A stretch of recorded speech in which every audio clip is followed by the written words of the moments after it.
Good evening, guys. It's Jonathan again, setting up my Tormach 1100M.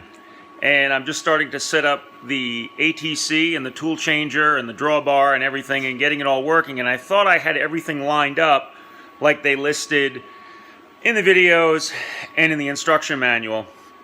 And I'm just making this video real quick because tonight, after I thought I had everything set up, I started to try to load some TTS collets in the tool changer, and stuff started flying.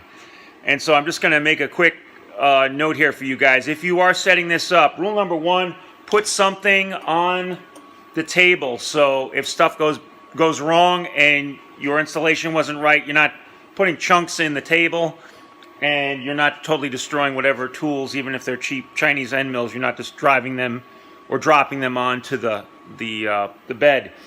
I got to find out, a little safety feature, what this little baggie of plastic nuts are for. And I gotta say, I did set it up according to the directions and used my 246 blocks, took my shaft and made sure it was parallel. I thought I had everything set up right and got a little cocky, got ahead of myself and started doing a tool change once I had 2-3 tools in it, and it moves very, very quickly. The problem, however, is that even though it gets set up, it assumes a few things, and it assumes that the umbrella, this disc inside, I don't know if you'll be able to see this, we'll have to see, that this disc is perfectly square to everything else. And so there's two problems. One, apparently that's not the case. The build tolerance is a little off.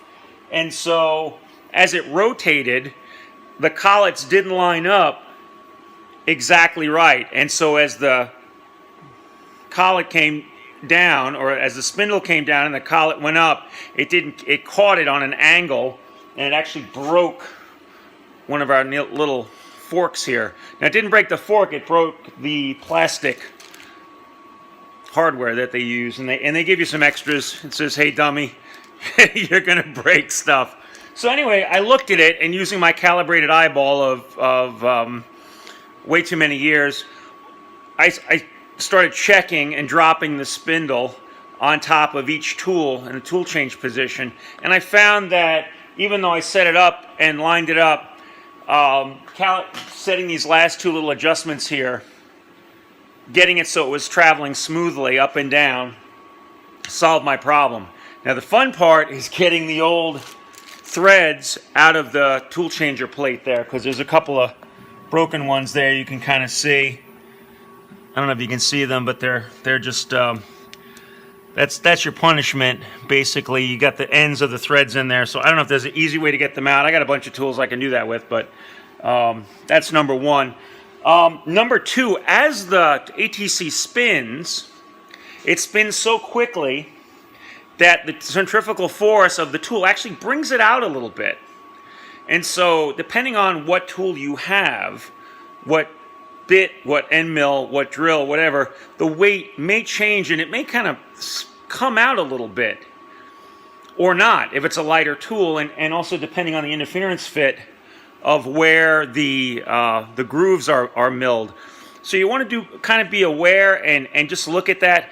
There is a lot of fudge factor built in to the whole system, but right out of the gate, I got ahead of myself, I got cocky, and I got to replace, I guess, 6 of those plastic pieces of hardware. Nothing got destroyed, but when stuff goes flying, you can't hit E-stop quick enough. So anyway, guys, I just wanted to drop that note. I am really very excited, and I'm sure there's a learning curve in watching all the YouTube videos, looking through the manual. The manual does have some holes in it, and so you can't, if you are thinking you're interested in doing one of these, just you can't know enough, and can't thank the guys enough for putting the videos together, because it's a very humbling experience when all of a sudden stuff starts flying. Anyway, guys, have a good evening. Talk to you soon.